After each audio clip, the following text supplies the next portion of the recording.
There's a quote that's followed one woman through history for the better part of a century. Adolf Hitler, supposedly, called her the most dangerous woman in Europe. Her name was Elizabeth, not the one you're thinking of. Her mother. The Queen Mother. The woman in pastels. The woman with the smile. And here's the thing. Nobody can actually prove Hitler said it. The Encyclopaedia Britannica notes the claim flatly. No source, no date, no context for when the Führer supposedly uttered those words. No transcript from the Reich Chancellery.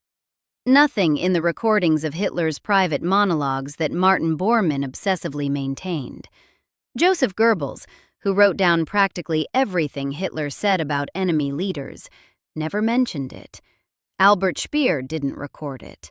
It doesn't appear in a single post-war interrogation of any senior Nazi official. Some versions don't even get the wording right. Most dangerous woman in Britain is how it reads in certain accounts, slightly less grand, possibly closer to whatever the original might have been. If there was an original. Historians have speculated that the remark might have originated with a different Nazi official entirely, perhaps Hermann Göring, perhaps Joachim von Ribbentrop, the former ambassador to London who fancied himself an expert on the British ruling class, and was later reattributed to Hitler because Hitler's name carries more dramatic weight. Even William Shawcross, whose authorized biography of the Queen Mother drew on her private papers and the royal archives, acknowledged the quote's popular currency without being able to confirm its origin. So did Hitler say it? Maybe, probably not. The quote has the unmistakable smell of something a British journalist invented because it was too good not to be true. But that's the wrong question. The right question is whether he should have said it. Whether this woman, born into Scottish aristocracy, shoved onto a throne she never wanted, standing in bomb craters wearing dusty pink, was by any honest measure dangerous. And the answer to that doesn't require German archives. It requires looking at what she actually did. To understand the Blitz version of Elizabeth, you have to understand what happened to her in 1936. Because the war wasn't her first war, not even close. She was born Lady Elizabeth Bowes-Lyon on the 4th of August, 1900, the 9th of 10 children of the Earl of Strathmore, raised between the family's London residence and Glam's Castle in Angus, Scotland. Comfortable, aristocratic, not royal. When she married Prince Albert, Duke of York, on 26 April 1923, she was marrying the Speer, not the heir. His elder brother, the Prince of Wales, glamorous, modern, beloved by the press, stood between Albert and the crown. Elizabeth had every reason to expect a pleasant life on the margins of royalty, important enough to matter, not important enough to be trapped. Then Edward chose Wallis Simpson. On the 11th of December 1936, Edward VIII abdicated, and in doing so he didn't just give up his own position. He conscripted his younger brother into a job Albert had never wanted, actively dreaded, and was, with his debilitating stammer, his shyness, temperamentally unsuited to perform. Elizabeth's fury at Edward and Wallis was legendary. And permanent. She reportedly never forgave them, not because of the personal slight, over what the forced accession did to her husband's health, his confidence, his peace of mind. But here's what the abdication also did. It gave her a 3-year masterclass in the single skill that would define her during the war: managing public perception when the institution you represent is teetering on the edge. The monarchy in late 1936 was genuinely fragile. Public trust had been cracked wide open. The new king and queen had to project stability, warmth, competence, all while George VI visibly struggled through every public address. Elizabeth became the monarchy's most effective instrument of charm. State visit to France in 1938. Then, in 1939, the tour that proved she could work on any stage at any scale. In 1939, George VI and Elizabeth embarked on a landmark tour of Canada and the United States, the first time a reigning British monarch had ever set foot on American soil. The diplomatic stakes were enormous. Britain needed American goodwill. What it got was Elizabeth. She dazzled. She had a gift, intuitive, seemingly effortless, for making people feel seen. She could work a crowd with the precision of a seasoned politician while projecting the warmth of a favorite aunt. She could calibrate her warmth to any room, any crowd, any culture. She smiled not as a reflex, but as a strategy. She made it look effortless. It wasn't. By September 1939, when Britain went to war, she wasn't a novice at public performance. She was a veteran. The Blitz would simply be a bigger stage. The Luftwaffe began its sustained bombing of London on the 7th of September 1940, Black Saturday. 57 consecutive nights of bombardment followed. The targets were supposed to be military, industrial.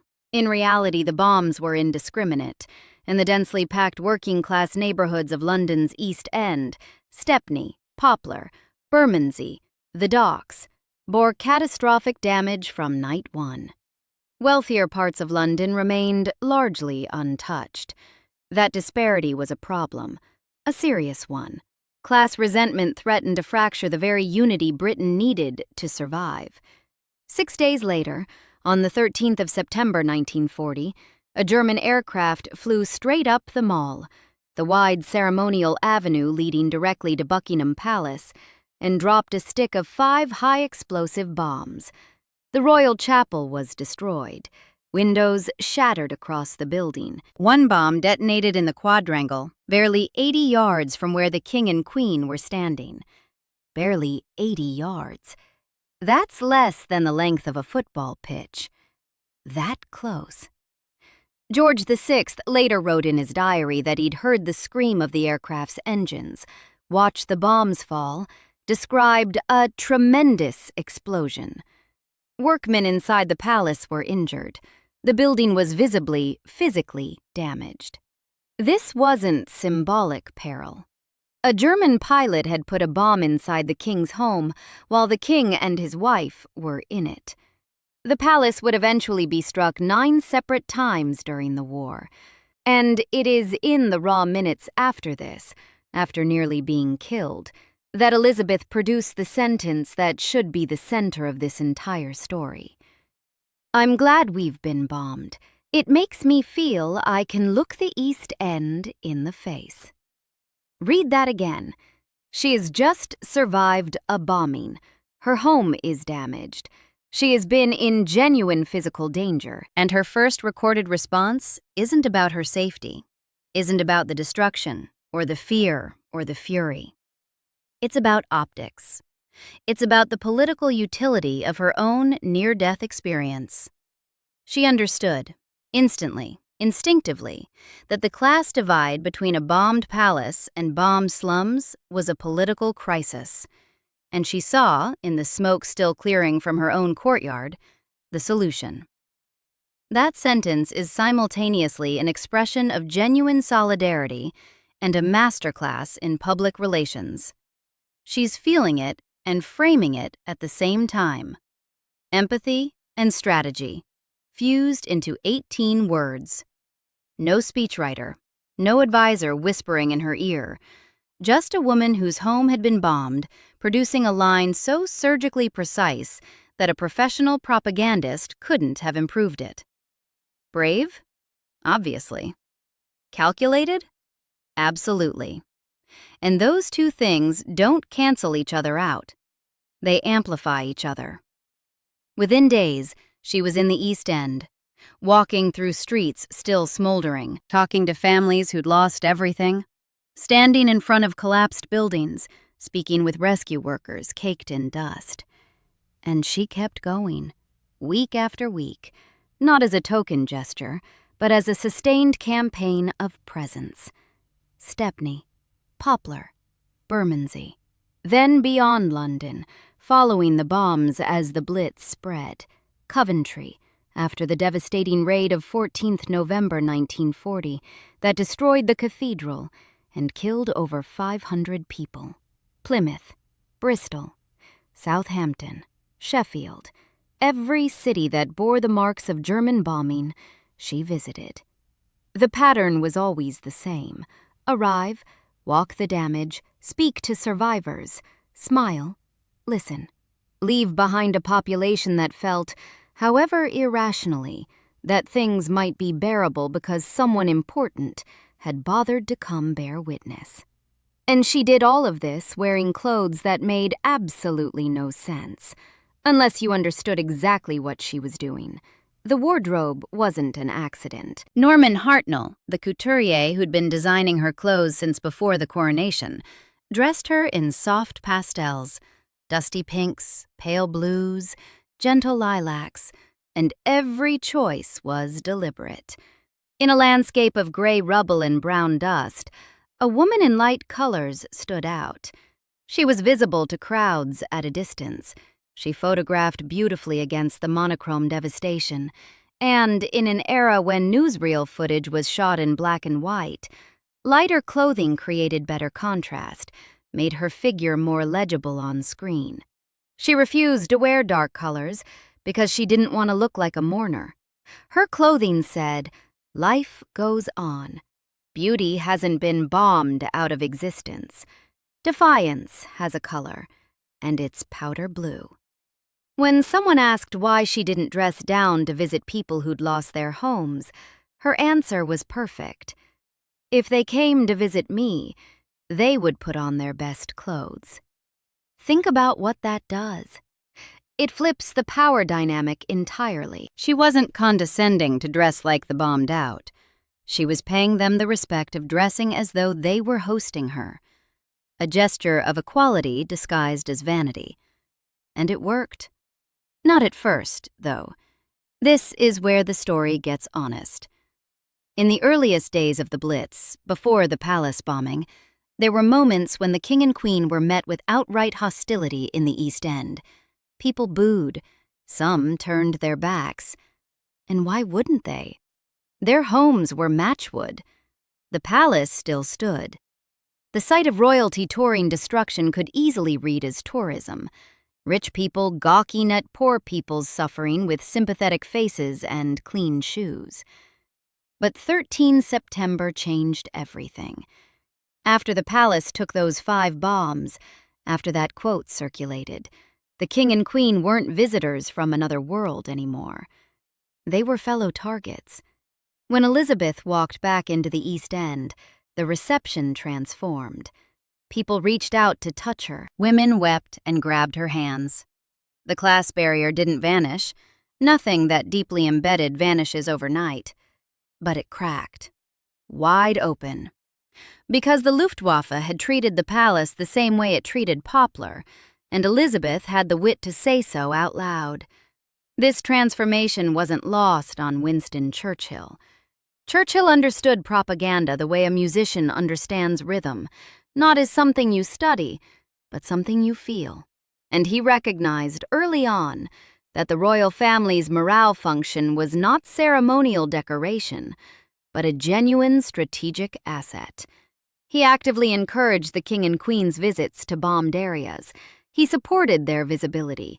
He understood that his own speeches, magnificent, thundering, essential, operated on one frequency, but Elizabeth operated on another entirely. Churchill could stiffen spines with rhetoric. Elizabeth could mend hearts with presence. He gave people the will to fight. She gave them the feeling that what they were fighting for still existed. The two roles weren't in competition, they were complementary. And Churchill was shrewd enough to see that. He didn't merely tolerate the royals' public program, he wove it into the broader architecture of national morale. The visits weren't freelance charity work. They were, in effect, a coordinated psychological campaign, with Churchill as strategist and Elizabeth as field operative. Home intelligence reports, compiled by the Home Intelligence Division of the Ministry of Information, which produced regular classified assessments of civilian morale for the War Cabinet, repeatedly noted the impact of royal visits on civilian morale. Mass observation data, gathered by volunteer observers deployed across the country to record public behavior and sentiment, pointed in the same direction. And the testimony of Blitz survivors, recorded in oral histories collected by the Imperial War Museum, tells the story with an emotional specificity that statistics never could. The accounts are remarkably similar in their essentials: the surprise of seeing the Queen in person, the sense of being noticed and valued, the feeling that someone in authority cared enough to come. They remembered her.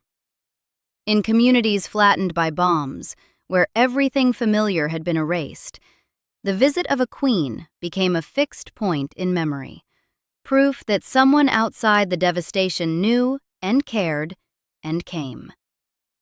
Whether that constitutes a measurable military effect is debatable. What isn't debatable is that the Nazis had no equivalent, no counter-strategy, no answer to a woman in lilac walking through ashes. German propaganda could bomb a city. It couldn't bomb the feeling of being seen. Then there was the matter of the children. Summer of 1940. France had fallen. German invasion looked not just possible, but probable. The contingency plans had names: Operation Sea Lion on the German side, and the consequences for the royal family, if those plans succeeded, were not abstract. The plans that various Nazi officials entertained for the British royals ranged from forced abdication to the installation of a puppet king to outright imprisonment. Princess Elizabeth was 14. Princess Margaret was 9. Proposals were made.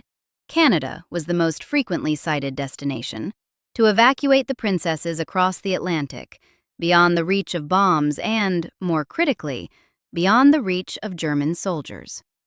Elizabeth's response became one of the most quoted lines of the entire war. "The children won't go without me. I won't leave without the king, and the king will never leave." Each clause locks into the next like a logical proof. There's nowhere for the argument to go.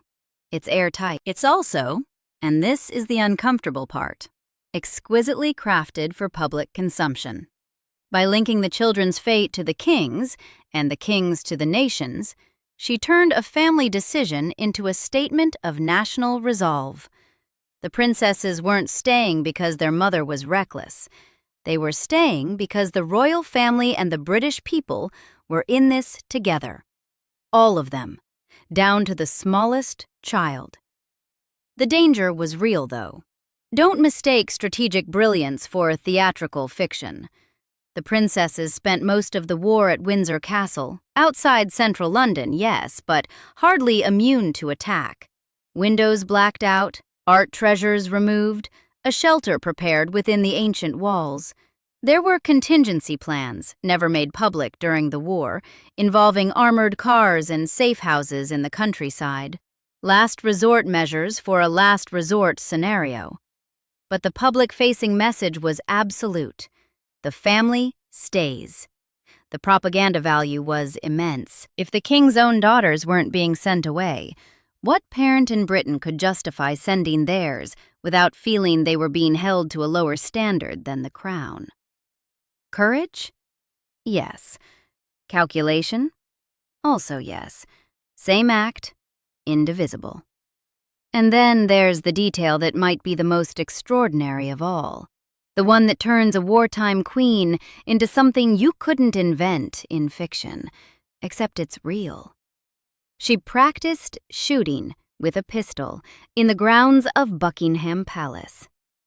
Picture that, the Queen of England, neat skirts, careful curls, standing in gardens where peacocks had strutted in peacetime, firing a revolver at targets, while the city around her braced for invasion.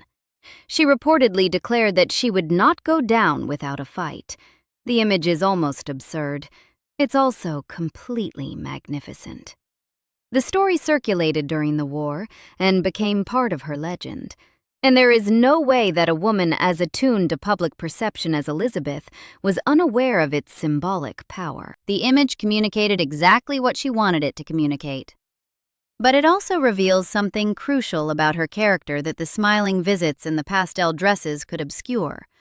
Underneath the performance of calm, there was real steel, real anger, real willingness to fight.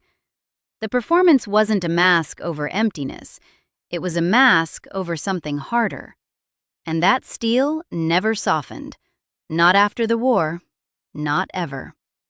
In the decades that followed, Elizabeth became the Queen Mother, the nation's grandmother, all gin and Dubonnet and racehorses and cheerful waves from balconies. The cuddly image calcified into something so fixed that people forgot what it was built on. But those who knew her privately never made that mistake. She held grudges with a tenacity that bordered on the geological. She never forgave Wallis Simpson. Not in 1936. Not when the Duchess of Windsor was a frail old woman in Paris decades later. Not ever. The woman who'd shattered her husband's peace. Elizabeth simply edited her out of existence, treating her with a politeness so cold it could strip paint. People who worked with her spoke of the same duality that defined the war years. Warm in public, immovable in private. Smiling always, yielding never. Underestimate her at your peril, was the running sentiment among those who'd seen behind the hats and the handbags. She wielded charm the way other people wield authority, not as decoration, but as the primary instrument of power. She outlasted almost everyone who'd tried to define her, and the wartime reputation, that single stretch of years between 1939 and 1945, remained the bedrock of everything that followed. Every wave from the balcony, every public smile, every appearance at the races carried an invisible footnote. This is the woman who stayed when the bombs fell. So here's the question this whole story has been building toward. Was she dangerous?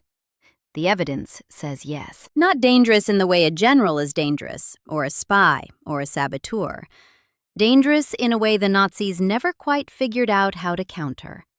She understood something they didn't, that morale is a weapon, that visibility is a form of resistance, that a woman walking through bomb craters with a smile and a handbag does more damage to an enemy's psychological campaign than any propaganda broadcast from the BBC. And that understanding, the instinct to stand in rubble and project calm, to dress beautifully in ugly places, to turn a near-death experience into an 18-word declaration of solidarity, wasn't something she learned during the Blitz. She arrived with it, forged in the abdication crisis, tested on the world stage during that 1939 tour, and deployed with devastating effectiveness when the moment demanded it. The monarchies of Italy and Greece collapsed. Romania, Bulgaria, Yugoslavia, Albania, all swept away in the years during or immediately after the war. The Windsors endured. And a significant part of that survival traces back to one woman's understanding, during the most dangerous years of the century, that a monarch's job in a democracy is to be visible, to share the suffering, and to make it look effortless. That last part is key. Effortless. Because the hardest thing about what Elizabeth did wasn't the bravery. Plenty of people were brave during the Blitz. Millions of ordinary Londoners showed courage that dwarfed anything required of a queen with a shelter and a security detail. The hard thing was making it look like it cost her nothing. The smile, the calm, the steady hand, the sense that she was exactly where she wanted to be, doing exactly what she was born to do. When in fact, she'd been born for none of it, and had it forced upon her by a brother-in-law who chose love over duty and left her to pick up the wreckage. She was brave, genuinely, physically, undeniably brave. Bombs fell on her house. She stayed. She walked through burning streets. She kept her children in a country under siege. She learned to shoot. She was also performing. Every outfit chosen for maximum visual impact, every quote polished to headline perfection. Every visit a calculated act of image management that she'd been rehearsing since the abdication thrust her onto a stage she never auditioned for.